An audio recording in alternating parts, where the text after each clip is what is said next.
writers and readers, I'm Christy Stratus, and today I'm going to talk about writer's block. Originally I was going to do something about word count today. That was what was on my November schedule, but I decided against it because I've already done a couple of things on NaNoWriMo's channel, so go check those out if you haven't already. I'll put links down below. Today I'm going to talk about breaking your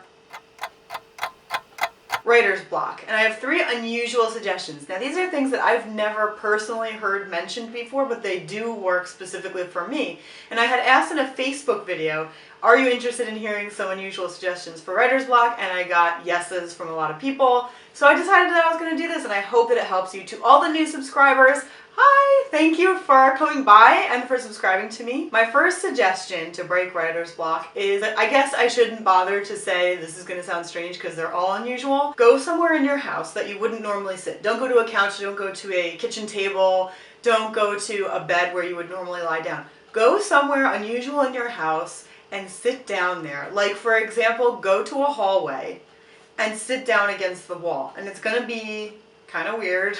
It's going to feel a little bit weird, especially if there are other people in the house that might look at you funny. It's sort of like a different perspective in a place that you're familiar with. Sort of like your creativity. It's like you're looking for a different perspective to break your writer's block in a place like your creativity that you're already familiar with.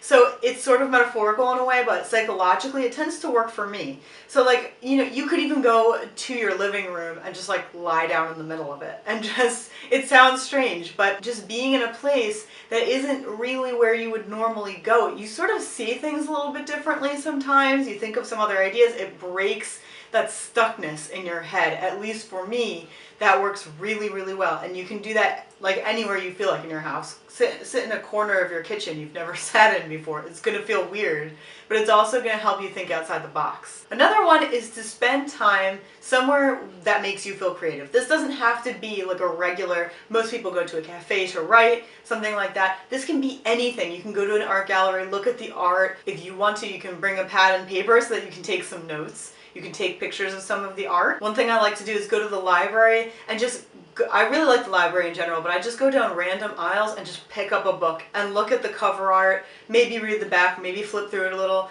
put it down, go to a whole other section and pick up another book. And libraries make me feel creative, like bookstores in general, but I like libraries just because everything is, there's older books, there's newer books, everything is mixed in a lot. They're used, I get to have that nice feel of the book, they can all have different scents, stuff like that, and that's why I personally prefer libraries for this kind of thing, but you can really do it anywhere. If you're very into makeup, you might want to go somewhere like Ulta or something, and even if you're not going to actually buy anything, you can go there, you can look at the makeup. If it makes you feel excited and creative and motivated or something like that, you can go through and just swatch stuff. You don't have to buy anything. You can go there just to see what's new, try it out like on your arm or something like that, and sometimes it can just get your creative juices flowing to do something like that, but it doesn't require you to spend any money, which can be really helpful, especially to us writers. And finally, one thing that I think is really helpful, and I'll tell you exactly how this helped me one time because I have an exact example. Go to a public place, bring your iPod or whatever you use to listen to music,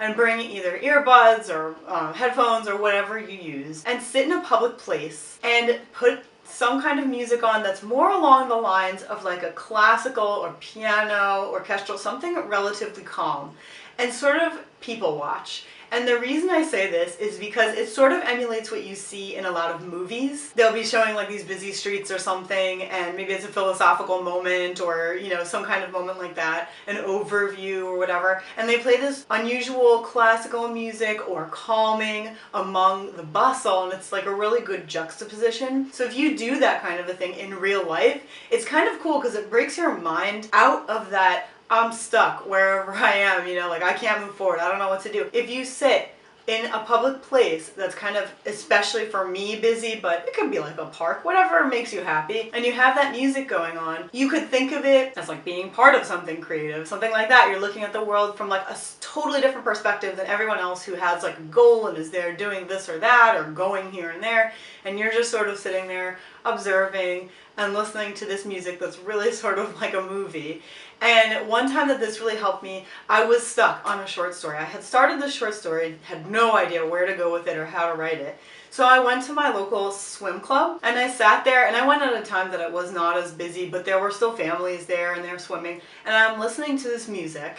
And I'll like put what music it was down below or on the screen or something because I can't remember off the top of my head. I was listening to the music and the water is like choppy and like families are playing in the pool and stuff like that, and people are walking around. Even though I went during a not busy time, there were still lots of people there. And I don't hear that much of it. I just hear this music and it really takes me out of reality.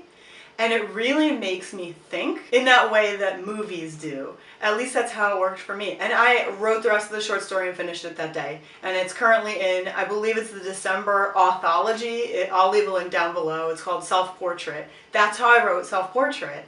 So I know for a fact that all of these things worked for me. I really hope that they help to break your writer's block, especially in these last few days of NaNoWriMo. And let me know if any of them work for you. If you have any other suggestions, you can also go to facebook.com/KristyStratusAuthor and look at some of my videos, because I had a few other suggestions on how to break writer's block, but I wanted to give you some unusual ones that I had never said before.